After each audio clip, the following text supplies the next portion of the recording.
If you ever dare to tour the Castle of Lep, be wary of every corridor you pass and every sound you hear. After 6 known tragedies throughout its 500 years of existence, there's bound to be a spirit at every turn. Welcome to Below the Forest Floor. My name is Nancy, and I'm here with my husband/co-host Ryan. Hello. Today we will be exploring the ghosts and hauntings of the Castle of Lep, based in Cooldeary, Ireland. I've always loved this story. I know we'll get into a lot of the stuff for it, And but you're the one that actually suggested it. yeah, because I remember hearing about it a lot. I've heard other podcasters that kind of do the same things we do on this one, and I really wanted to be able to do our own take on it because I love a lot of the spooky stuff that comes out of Ireland, so this was just right there. And it's really funny that you chose this because I have a book that I bought years ago that's called Haunted and Bewitched Ireland, and this story was in it. Oh, was it? Yep. I completely forgot about that book you Yeah, had. we got it at Below the... not 5 and Below. I was going to say Below Forest Floor. Half Price Books. That's the one. In San Antonio. And it's so funny because we ended up having a lot of books with a lot of the stories that we're looking at. But another thing is, I think I actually remember this story from when I used to watch the Travel Channel or like the Fox specials. Yep. When Halloween was coming around and they would go to like Europe for different haunted places and castles. Yes, there was a couple of different videos that was on TV about this place Yeah, too. I thought But so. they didn't really get into some of the stuff like that I'm sure you probably found, and if not, I might remember some of it that I can add in. Ooh, sounds exciting. Well, I can't wait. So folklore states that a clan called the O'Carrolls came across the territory of Lep, where an indigenous clan named the O'Bannons lived and thrived off the fertile land. The O'Bannons had been there since 1250 AD and had even constructed their own tower in the area. The O'Carrolls wanted it for themselves, and sometime in the mid-1400s, they took over the land in a bloody war. The O'Bannons that survived the fight over the territory refused to bow down to the O'Carrolls. Before they took their leave, it is said that they put a curse on the land that was stolen from them. No one is quite sure if the part with the curse is real or not, but the events that followed on Lep territory would make some people think that it was. Many O'Carroll chieftains perished throughout the years, from disease to fighting for dominance. The years that the O'Carrolls ruled the land was tainted with misfortune, although many of the shortcomings were self-made, as they did end up murdering each other or guests that they argued with. But let's blame the curse anyways. Let's blame the indigenous people, apparently, because they were mad at them for the curse. But yeah, a lot of the bad things that happened at Lep Castle, it was basically because they were doing it themselves, honestly. Eventually, the Dill family married into the Darby family, owners of Lep Castle, in 1872, bringing with them another burden on the castle's supernatural history. Mildred Darby brought with her a love of horror and the occult. She was known to do seances within the castle walls, causing an elemental to attach itself to the castle. She had so many experiences, she would tell these stories to her friends and even send them in letters to the journal called The Occult Review. This is a direct quote from one of the stories she sent in. Suddenly, 2 hands laid on my shoulders. I turned round sharply and saw as clearly as you now a gray thing standing a couple of feet from me, with its bent arms raised as if it were cursing me. I cannot describe in words how utterly awful the thing was. It was very undefinableness, rendering the horrible shadow more gruesome. Human in shape, a little shorter than I am, I could just make out the shape of big black holes like great eyes and sharp features.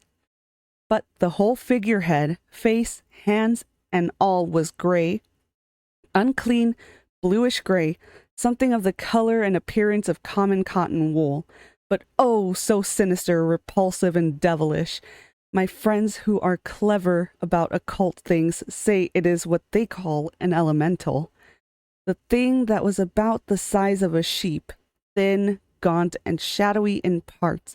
Its face was human, or to be more accurate, inhuman, in its vileness, with large holes of blackness for eyes, loose, slobbery lips, and a thick saliva-dripping jaw, slopping back suddenly into its neck.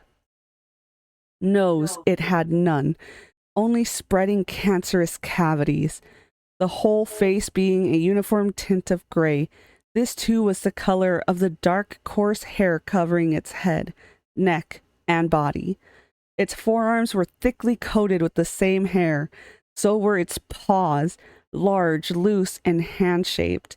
And it sat on its hind legs. One hand or paw was raised, and a claw-like finger was extended ready to scratch the paint. Its lusterless eyes, which seemed half decomposed and looked incredibly foul, stared into mine. The horrible smell, which had before offended my nostrils, only 100 times intensified, came up to my face, filling me with a deadly nausea. I noticed the lower half of the creature was indefinite and seemed semi-transparent at least. I could see the framework of the door that led into the gallery through its body. That's that's a story. It sounds like a kid making something up. I'm sorry. But she repeated so many things, and she mentioned the color so many times, and then she mentioned this, like, the eyes so many times. It's like, Did you have to mention slobbering so much though? That's the thing that kind of like it put me away from it. Like, not saying that it's not true. I'm just saying is that like I can't hear that too often in one sentence before my brain checks out to protect myself. and like, I think for me it was the part where she's like mentioning the blackness for eyes like 3 different times, and then she's talking about the paws. So where its paws, large, loose, and hand shaped, and then eat one hand or paw. Like, okay, what was it? Like, it's like she didn't even know what she was talking about. You know what I mean? Just having an image in your brain and you're just trying to describe it and you just run through the same things multiple Yeah, times. it's like, it looked like the thing with the stuff and the stuff and the things. That's what it kind of felt like. And she was a writer. And the thing that, yeah, and you can definitely tell. Um, and for me, it kind of sucks because like I loved the idea of the elemental. Yeah, which we're getting into the story next. That was just the rendition that she sent in to that occult magazine thing. Oh yeah. So now we're getting into the different spirits and their stories, or what I could find about them. There are a lot more, but this is just mostly what I could find the most information on. First and foremost, the elemental that we would just spoke of. One of the seances Mildred hosted called forth an elemental. In a letter to her friend Sidney Carroll, Mildred said this: "The last appearance of the elemental were on November 25th, 1915. On the gallery, leaning with hands resting on its rail, I saw the thing, the elemental, and smelt it only too well. At the same moment, my husband pulled up sharply about 10 feet from the thing, and half turning to let fly a volley of abuse at me, ending up dressing up like a thing like that to try and make a fool of me. And now you'll say I've seen something, and I have not seen anything, and there is nothing to see or ever was." Oh. The hell does that even mean? I'm sorry, I got confused. I feel like Yeah, she was trying to give a rendition of something, but also trying to be poetic about it. And yeah, I get you. what do you think about that thing? I've been a little confused at the way she's describing things. To be fair, I'm not even completely sure. So I'm gonna have to say I'm gonna hold. Pull your opinion until we finish the elemental story. Yeah. The- But I did notice that the a date in mhm. there that was Yeah. 1915. That was during the World War One. Oh, And a lot of Ireland was pulled to be part of the UK in the fight against when they were in France. really? Yeah. Huh, I had no idea. So just a little quick bit of history History, there. which we love here on Below the Forest Floor. The elemental that was summoned to the castle was an O'Carroll who had passed away from leprosy. Ooh. An elemental is a different type of spirit as it takes on the properties of either fire, water, air, spirit, artificial, or earth, and does not appear as a human even if it were a human. In the letter above, the entity that Mildred speaks of is described looking like a thing about the size of a sheep with a gaunt inhuman face, and it has black cavities for eyes, and it has the smell of a decomposing corpse. What does she mean by a sheep? The size of a sheep, like, sheep in Ireland, the Oh, sheep. a size of a sheep. Yeah. Okay, because I heard the sheep and then talking about it being gaunt and everything. It's like I don't really think that No, sheep are all that gaunt, no, it's really. the size of the thing she saw was the size of a sheep. But she said a little smaller than her, though. She said a little Well, maybe shorter than she's really her. small.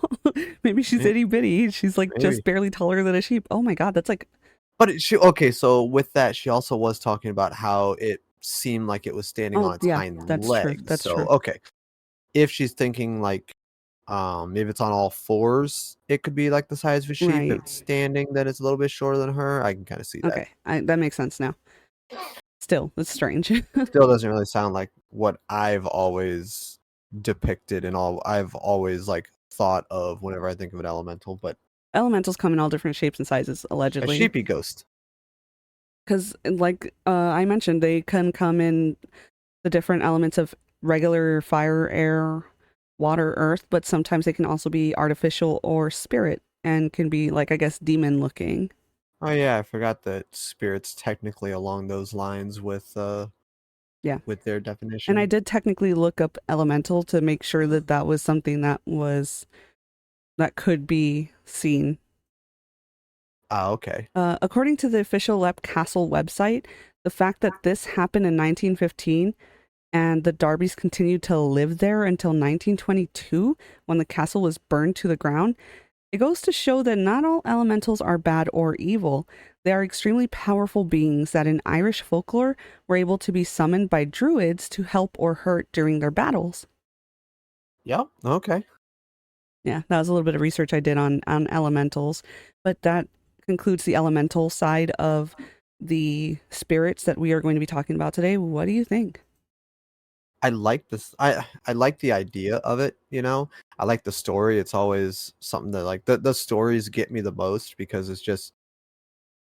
it's something I've always really loved. I've always loved that kind of stuff. So hearing about it is just one more notch up, you know, every single time.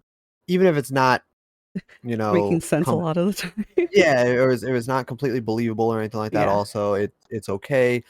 You know, we're here for Yeah. it. Okay, the next spirit is really short. That's why it's like second. It's called It. Really short, like No, it's just a really short story. okay, It's not physically short like the other one. like the ones that you see, like the spirit go running across, and it's like barely the height of a Oh table my God, leg or something. I would throw up if I saw that in real life. I would just not exist anymore. Anyways, so up next, the spirit we are going to be talking about is It. Literally the letters I and T. It. We begin our exploration of the horrors of Lep Castle with It. It is said to be a creature manifested in all the horror and pain that occurred over the years and created a physical form. Oh, Almost, I guess, like an elemental, yeah, but that not, sounds like what you'd expect. yeah. So it's basically the physical manifestation of all the horror they've encountered and all the bad. And it's about the size of a sheep as well. Oh, No, okay. smells like a decomposing corpse. Eh? That too. and its face looks like the flesh is melting off of it. Ooh. I couldn't find a lot of information about this particular haunting, but it seems like this may be some sort of demonic presence based off of how it came to exist from all of the pain and the horrors, but That's one of the ones I remember hearing about as well. But I've actually heard stories of both those two kind of together, or they're like the evilness was there from, you know, the infighting and stuff. yeah, and a lot of people mention this one when they're talking about the elemental also because They sound very so similar.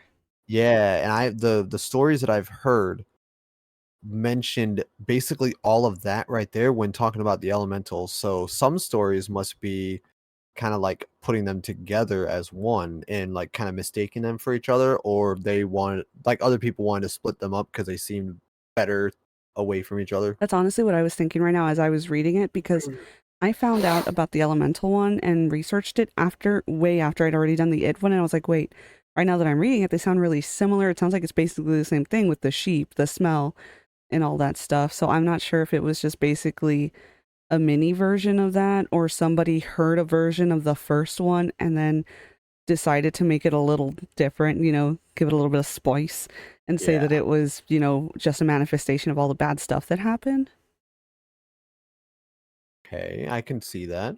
But that was just basically all I was able to find for it. Up, That's crazy. yeah.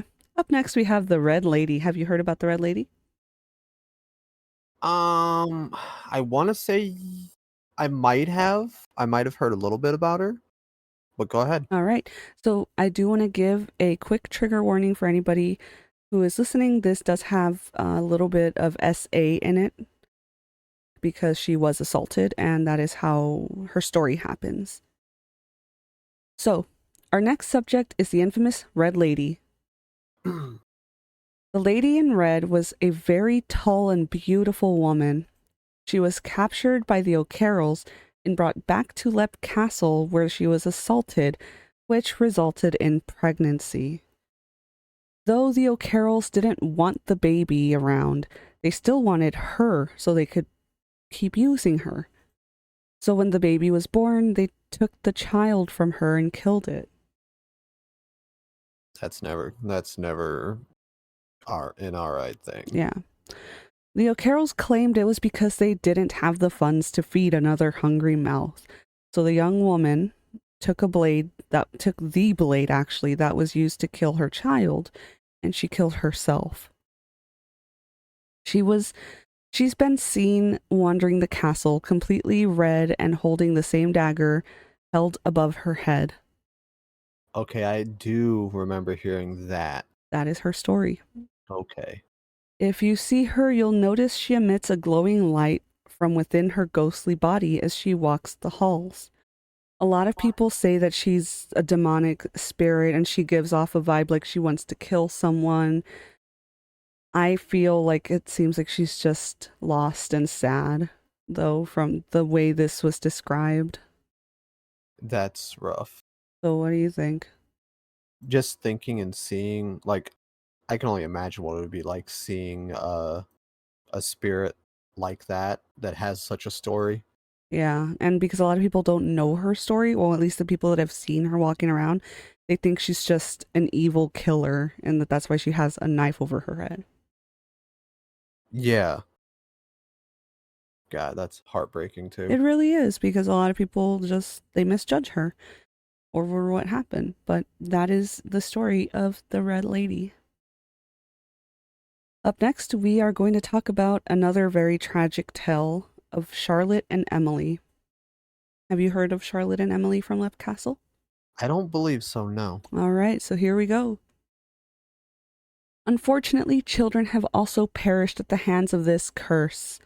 One of our young victims, an 11-year-old girl named Emily, met her end atop a battlement in the 1600s when she fell over the edge. For those of you who may not know what a battlement is, they're those big, tall, towery parts of the castle. Oh, yeah, yeah. Her spirit can be seen falling from this battlement every night by visitors over and over again. It is said that before she hits the ground, the spirit disappears. Yeah. And one word on the really quickly about the battlements and Sure. everything. Those are, like you said, the things at the top of the towers on Mm-hmm. castles and things. They were like that for archers to be able to quickly, fire out while not being as easily hit, and they could easily like shift to the side around to keep themselves protected by this barricade of brick, basically. Yep, and as you could guess, not really big on child safety back in the day. Yeah. So that's how young Emily met her end. Emily is joined by the spirit of a 6-year-old girl named Charlotte, who runs up and down the castle stairs with her. When Charlotte runs up the stairs, she ends up having to drag her right leg along with her because it is actually twisted around so that her foot faces behind her. Oh, I remember you talking about this when you were researching it. Yep. That's one of those things like that I see in movies that just that's one of the ones that's like it's creepy, and it's the kind of like body, what is it, mutilation kind of Mm-hmm. thing that like sometimes gets me. Like kind of like it really, there's times where I don't get squeamish about a lot of Mm-hmm. stuff. There's a couple of things like fingernail stuff, like I've talked about before to you, Yeah. that gets me really bad. Um Not as bad when it comes to like disfigurement of a body, but if they're like walking on a foot that is completely twisted around or Mm-hmm. something like that, I feel a pain in my foot as it's like almost like it's happening to me, Right. Right. because I can only imagine what it's like to walk on something like that. Yeah. And the It, spirit is not just walking on it, she's dragging it and running upstairs at night.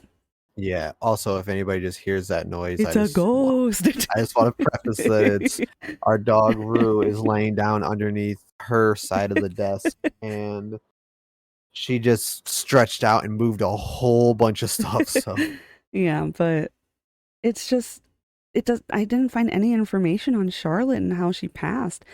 Like at least with Emily, she fell from that tower, but with Charlotte they have no idea. I wonder if it's just because some people just thought that they were probably the same person. Maybe, possibly. And like years later or something, they've decided to like name the other one as if it was a different person, but just didn't really know what they there might have been no other stories, that could have been placed with this other person. Yeah, that's true. And Because you can imagine like possibly mhm. okay, so the what's it called? The stone tape theory? No, I've never heard Where of that. like okay, so uh without getting into the science that's actually a part of this theory, because it's I don't know all of it. I'm not smart enough for that. But like how audio and video can be kind of like recorded onto tapes and things like that. Right. Without getting into a lot of it, some theories think that you could possibly have those same types of things in, other types of materials like stone and certain metals, and Mm. I believe that's the theory where like Is that these how like ghosts, when ghosts or spirits haunt items like antiques and stuff? and that's one of the things is like if stuff can be put on some of those like tapes, VHSs, there's a whole thing about that. But Right. what if ghost sightings, ghost audios, hauntings and stuff, what if that is that type of energy and stuff being imprinted upon like the building, and they're just being replayed.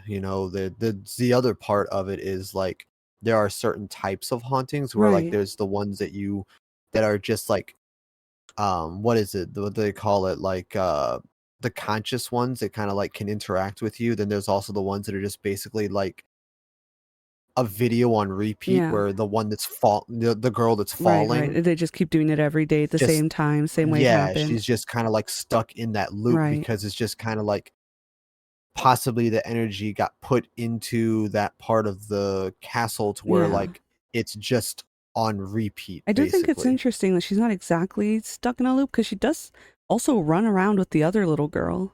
Well, okay. I wonder if that point then was that she's still stuck in the loop, but the other one doesn't know Mm. if they're interacting with each other. If not, Oh, I have a thought. hmm, Unless the little girl, Emily, the one who fell, she's running up the stairs to the top of the tower and the other little girl just is following her. She's yeah, running there yeah, with her, but she doesn't know Emily is just repeating her last day. yeah. That's kind of what I was thinking. Hmm. Spooky. Could also be the fact of like it, uh, whatever happened to the other girl could have sent Emily on what happened to make her run up to the top and jump off or fall off or anything like that. Right, right. Because they don't really talk about when the second little girl, what's her name again? I think you said Charlotte. Charlotte, yes. They don't really talk about how she died or what she died of. Just that she has a twisted foot. I wonder if maybe like those are the stairs she fell down that twisted her foot. They don't talk Oh, about if she was born that way, if that's how she passed, you know? yeah. So maybe she was running up those stairs, she slipped and fell, hurt her leg. That's why her foot faces the other way. Could have been an accident too. Maybe Mm-hmm. they were both playing. One of them got hurt really bad. The other one felt too bad. Maybe she was scared she was going to get in trouble for it or Oh, something. And next comes next. yeah. So some ghost hunting crews have actually gone to Lep Castle, lots of them actually. Oh, yeah. We're not going to talk about all of their names because some of them are not great. Let's call them not credible Not, yeah. sources. Let's do that. That's a nice way of putting Yeah. it. So there's been a lot of non-credible sources going to that place, and one of the I almost thought you were going to say nonsense. And I was just like, yeah, that's kind of the other side of nonsense, it. non-credible. Same difference for these um so-called ghost hunters. Is it who I think it is Uh, without you saying the name? The yeah, one that yeah, has the yeah. We're not. yeah, Yeah, yeah, okay. yeah. The one that my mom liked a lot. Oh, I forgot about that part Yeah, of yeah. Anyways, so one of the crew members from one of his like cliques, I guess. They're all very dramatic, you know. Well, during one of the filming things that they were doing, one of them claimed that the devil scratched him. I remember hearing about this And he story. screamed, and it's like, but okay, first of all, there's been no talk of the devil at Lev Castle. All the things that are there that he could have chose to say scratched him. Well, he's just out here saying the devil did. How do you know, sir? How do you know? Why are you saying that? Why are you saying that he lives in the castle and scratched you all these years, and all of a sudden there's that? Yeah, All the stories they have, elementals and children and a lady and this really weird demonic-y spirits, but no devil, because no with all scratching. that stuff, what's missing from the party? Of course, it's the devil. Right, of course. But we all know how exaggerated some of those shows can be, which is funny because the Sean Ryan family, which currently owns Lep Castle and admits that they've seen some supernatural stuff, has never ever experienced anything malicious. Yeah, and They own the he place. he's one of the guys that comes out to mention stuff like that all the time. Like, granted, if you own a place that is bringing in a lot of people, like a lot of tourists coming through and everything like that, you don't want to kind of scare people off. So I can see the side of like, of course, I'm gonna definitely say I've never noticed anything malicious True. or anything to kind of like calm those things down. But you also have But to remember saying something malicious there is there in a ghostly place or supernatural place. How many people is that going to bring in who want to see the I malicious thing or feel the malicious thing I or fight do it? I do agree with that as well. Really quickly, do we know if Sean and Ryan have ever actually went, I don't or know. Shane and Shane Ryan, and I mean? Ryan from BuzzFeed Unsolved. I Yeah. don't know. I didn't find anything on them going to Left Castle, but I would like to definitely look up that episode if it exists. But yeah, Honestly, I would rather believe the family that spends most of their time hanging out there and whatever than Do they live there too, or they just own they it? just own it. They own it Okay. and they operate. I couldn't remember if like the owners lived there No, also at this point. no, they own it and they operate it. So like I sometimes they help with tours and stuff like that. Yeah, yeah. But they walk the castle grounds often. And Ah. I don't think if I owned a haunted place that was making money, I'd want to be there all the time. Yeah, and if it's If it was something that like really if bad, there is something that's really bad, that's yeah, I would hurting be. people physically, you know, I wouldn't want to go back.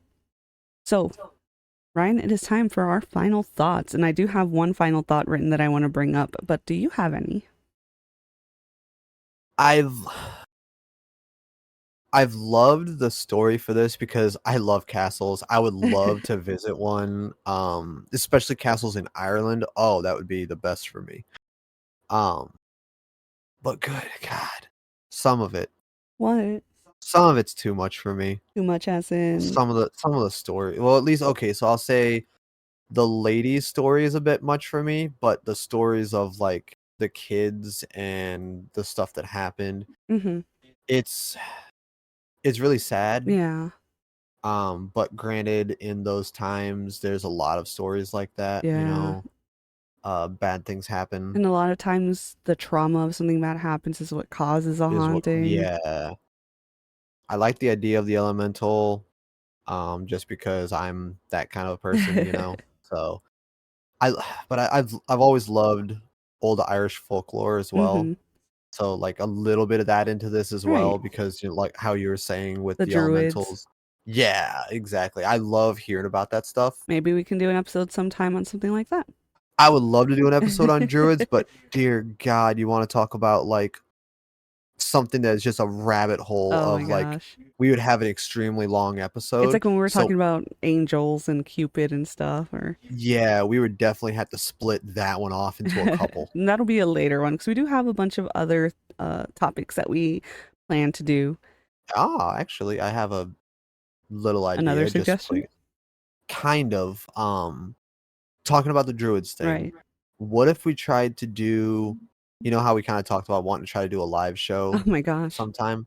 What if we made that like part of it be the live show? Because then we can kind of do like Ooh, a part one and part two that sounds to fun. fill up like a whole hour slot or something. And below the forest floor does have a Twitch channel if anybody wants to go check it out. Like, follow, whatever, so that you could be ready for the days that we do decide to go live with special events.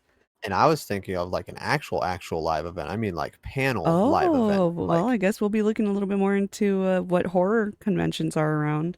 yeah, and we could also record that, like record what's on our screen Right?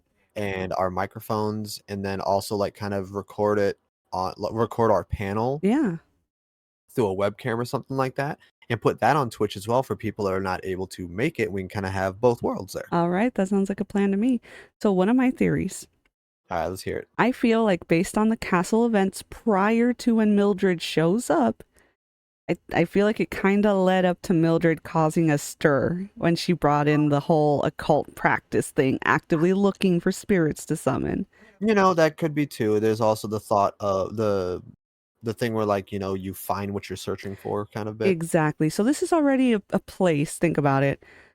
This is already a place that a lot of deaths have happened, a lot of people killed, a lot of people murdered, a lot of people, Absolutely. accidents happened, war. So then this lady Mildred shows up. She loves spooky shit already. I wonder if she sought out the guy at the time who owned the place. And that's why maybe she wanted to be courted by him or to court him. Oh, yeah, that Cause okay, think about it. You're a socialite who loves spooky shit and wanting to talk to spirits, and you hear there's this rich single guy who owns a spooky castle full of ghosts, possibly. yeah. What would come on? I I'm just saying. yeah. Mildred shows up one day ready to shag up with this guy, and then she brings out the Ouija board, or like she starts seances. Ouija board didn't exist for a while, but She starts freaking seances. She's a horror writer. She writes scary things for fun. Yeah. Yeah, I definitely see like, oh, there's definitely some inspiration I'm there. just saying, I feel like this lady, she sought it out on purpose. Or maybe she just really wanted to like be with a person that could just kind of fit her needs like that. I don't know. That's a nicer way to put it. I'm just saying. All of a sudden, she gets to this castle and boom, she starts having all these crazy stories. She's Yeah. seeing things. She's smelling things. That's the corpse part. She's not just going and smelling everything in the castle. Yeah, I can only imagine She's that. like, but I don't know. That was just one of my thoughts or theories. It's like I feel like it all was just a little suspicious that she liked spooky things. She liked the occult. She wrote to magazines about scary things, and then she hears this guy is single and is like, I'm gonna marry the guy with the haunted castle. And then all Right. of a sudden she's got stories. And she's deciding to do seances inside the castle. Yeah. I don't know. That's love it. I know it probably sounds a little, does it sound reachy? I don't know. Not necessarily. You don't think so? I don't think it'd be reaching. It's kind of close. It's kind of close. That's what I was thinking. It's like, it's very obvious to me at least. I don't know. That was just my thing. Any other final thoughts? Uh no, I really kind of now I'm trying to think of what the actual place was that I was thinking of when it comes to this. Like I thought this story, I guess that I was kind of like mixing two together, Oh, and I think that I had to try to find out what the other side of it was. okay. So look, wait for that episode This, whenever I figure out what that thing I was guess we'll called. figure it out later. Well, this is just scratching the surface of these horrors that haunt Lep Castle. There's probably more that we haven't heard of or haven't read about. But whether these entities exist or not, they are welcome down here with us below the forest floor. Thank you so much to everyone who joined us on listening to our episode back at the helm of our podcast. It's been a little while since I got back from Texas, and it's been a little difficult to get this back up and running, but this is our labor of love. We adore Below the Forest Floor, and we never really plan on stopping. No, and we're definitely going to be we're trying to get back into the swing of things. We're trying to get more into it. So we will be working on that in the near future as well. Yep. And we would like to thank Lotus Vincent, one of our members, a forest deity on our Patreon. If any of you would like to be mentioned on Below the Forest Floor podcast at the end of the episodes, you can go ahead and check out our Patreon. I have it on the video for anybody who's watching on YouTube. This is where you would go. There are forest nymphs, which pay $1, which you still will get a shout out at the end of each episode, but all of the forest deities get different things like a 10% off discount at our store that has merch. You get to vote for the next episode's topic. You get ad-free episodes, early access to episodes. You get access to the private Discord of Below the First Floor where we can talk about spooky stuff all the time. You'll get special announcements before the public does. Of course, you'll get your shout out and you'll get to see behind the scenes content. Uh-huh. Alrighty, everyone. Thank you so much for joining us, and we'll see you soon. Bye. Bye.